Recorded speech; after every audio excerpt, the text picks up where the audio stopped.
Amigos, viene el partido contra Juan Pablo II, partido que vamos a jugar en el Estadio Matute, en el Alejandro Villanueva, una vez más en nuestra casa a intentar sacar los 3 puntos. Definitivamente estamos en casa, así que esa es una responsabilidad para nosotros, viniendo de lo que fue el partido ante Boca Juniors, partido que resultó muy importante no solo desde el lado de la historia que se genera en base a esta victoria, sino también en base a lo anímico, y creo que es una de las cosas más relevantes de las que podríamos hablar de este encuentro. Sin embargo, ya para enfocarnos en lo que es el partido de este viernes, vamos a hablar acerca de los cambios del profesor Gorosito. Y voy a iniciar preguntando primero acerca de qué jugadores deberíamos nosotros hacer descansar.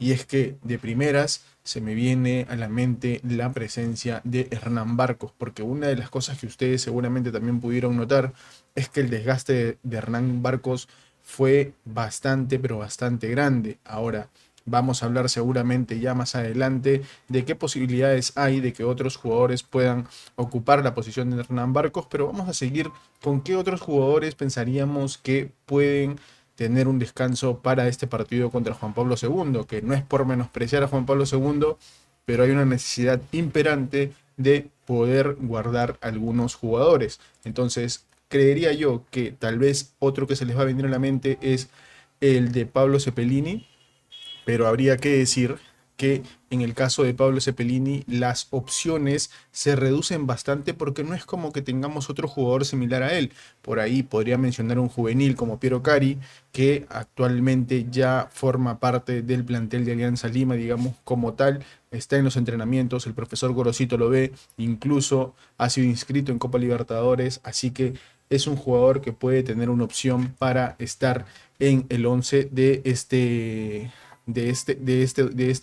día viernes, en el que enfrentaremos nosotros a Juan Pablo II. Ahora, ¿qué más decir acerca de otra posibilidad de algún otro jugador? Pudiéramos decir un jugador como en este caso tal vez la presencia de Pablo Lavandeira, que aún no se ha mencionado, digamos, con exactitud si el jugador ya estaría óptimo, así que esta es una posibilidad, digamos que muy reducida. Sin embargo, sabemos que el jugador estuvo presente en banca para lo que fue el partido contra Boca. Ustedes mismos seguramente lo han podido notar, así que aún eso es una posibilidad.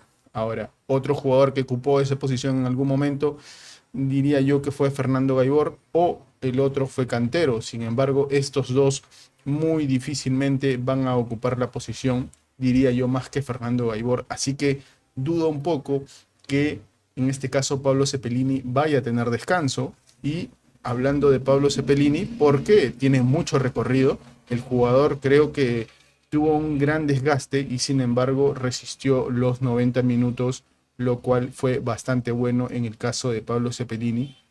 Luego, para hablar de algún otro jugador que tuvo mucho desgaste, pues tendríamos que hablar de Eric Castillo. Sin embargo, creería que en el caso de Eric Castillo, si bien hay algunas posibilidades que se pueden usar, como por ejemplo Yamir Derrigo, el cual a mí hasta ahora lamentablemente no me convence porque tiene mucha gambeta uno contra uno, pero normalmente suele ser intrascendente. Y en el caso de Eric Castillo, tiene uno contra uno, tiene potencia, tiene velocidad.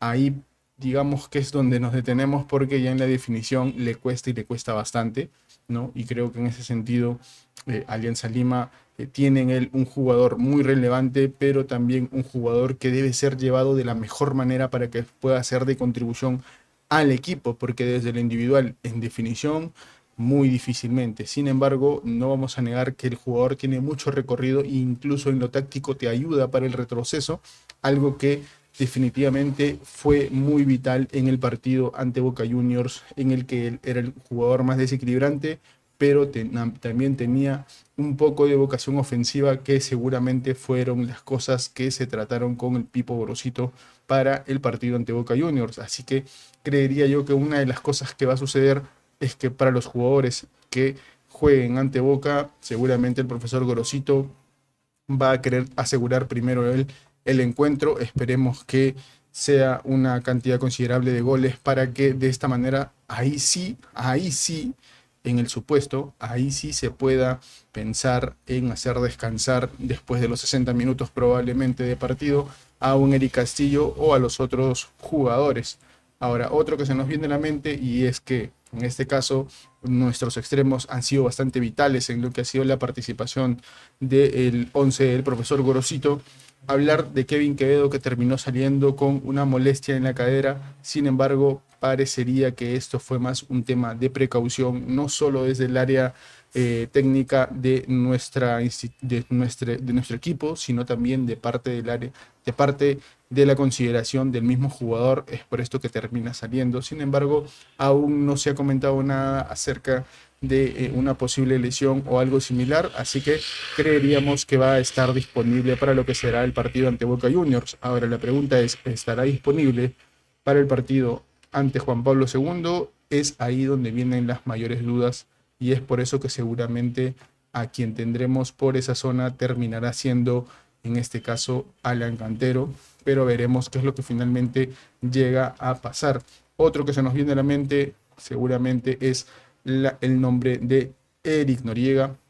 Y hablando de Eric Noriega, porque se ha vuelto un jugador vital en el medio campo, acompañado de un Fernando Gaibor, acompañado de un Pablo Lavandeira. Creo que resulta vital lo que puede hacer este jugador en el medio campo, siendo un jugador de corte, un jugador que en algunos momentos también intenta ir para adelante a anticipar.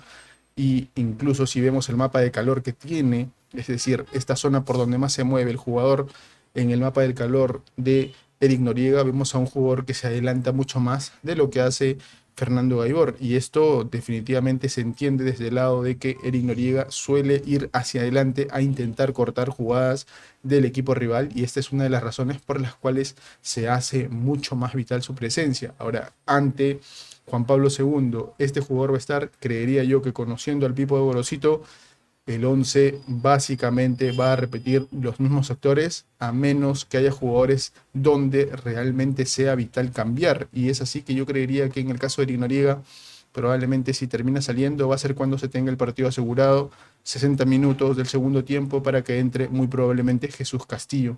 Y ya para ir cerrando en estos jugadores a los cuales se nos vienen a la mente que podrían tener descanso, pues definitivamente uno de ellos sería Carlos Zambrano de gran nivel, pero que también en su desgaste muchas veces, incluso no solo en esta temporada, ha tenido cierto descanso para que pueda recuperarse, digamos, en el desgaste físico que ha tenido y poder estar en el siguiente partido importante, que no es que Juan Pablo II no sea relevante, pero no tiene la importancia tal en este momento como para no usar tal vez a otro jugador. Sin embargo, ahí es donde se hace un poco complicado lo que decíamos, y es que el profe Gorosito aún no muestra síntomas de cambiar a aquellos actores que le sirven, y es ahí donde seguramente las piezas solo cambian, digamos, unas que otras nada más.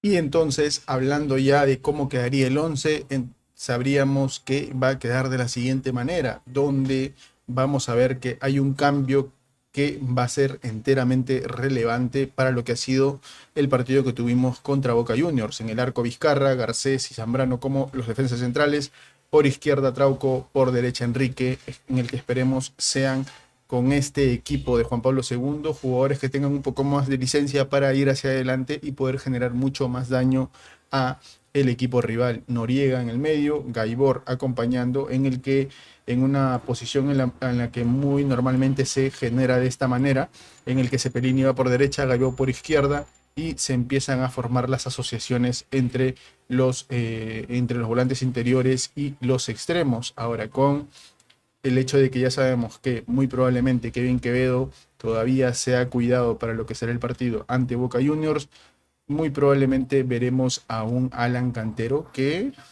ocupó el lugar que normalmente ocupa Eric Castillo.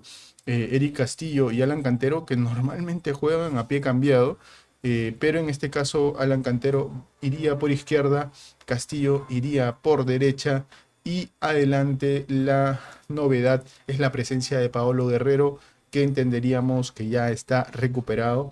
No recuerdo exactamente la cantidad de semanas que han pasado, pero por lo menos ya han sido de 2 a 3 semanas, si mal no me equivoco, de el momento en el que fue lesionado Paolo Guerrero. Así que vuelve, y quien descansaría en este caso sería Hernán Barcos. Veremos ¿Qué es lo que nos puede dar Paolo Guerrero? Sabemos los atributos que tiene, pero entiendo yo que también hay cosas que Paolo Guerrero necesita afinar, porque una de las cosas que no me gusta de Paolo Guerrero, y lo tengo que decir, es que muchas veces busca más la falta y cuando no se lo cobran se queda en esa situación, algo que no contribuye al equipo. Esperemos que más bien todos los atributos que tiene Guerrero los ponga a favor del colectivo para nosotros poder asegurar un marcador en este encuentro del día viernes. Así que este sería el posible 11 que pondría el profesor Gorosito en cancha. Déjame saber tu opinión acerca de los jugadores a los que tú hubieras hecho descansar. El profesor Gorosito, una de las cosas que nos ha mostrado es que no suele variar mucho el esquema a menos que sea enteramente relevante cambiar un par de piezas nada más, pero ahí es donde normalmente el profesor Gorosito actúa de ese modo en sus alineaciones. Déjame saber tu opinión en los comentarios. Recuerda suscribirte a nuestro canal, darle like a este video. Si puedes, también apoya este proyecto que estamos intentando crecer en escenografía, en toda nuestra parte de producción. Así que te invito a que también puedas apoyarnos aquí en la parte de arriba, de repente haciéndote miembro o también en el Yape para poder ayudarnos a nosotros a seguir creciendo. Para los que están en el extranjero, seguramente va a ser mucho más fácil que se puedan unir en la opción que está acá abajo al lado de el botón de suscribirse, así que los invito a que también puedan ser parte de esta comunidad. Me despido, no sin antes decir como siempre, arriba Alianza.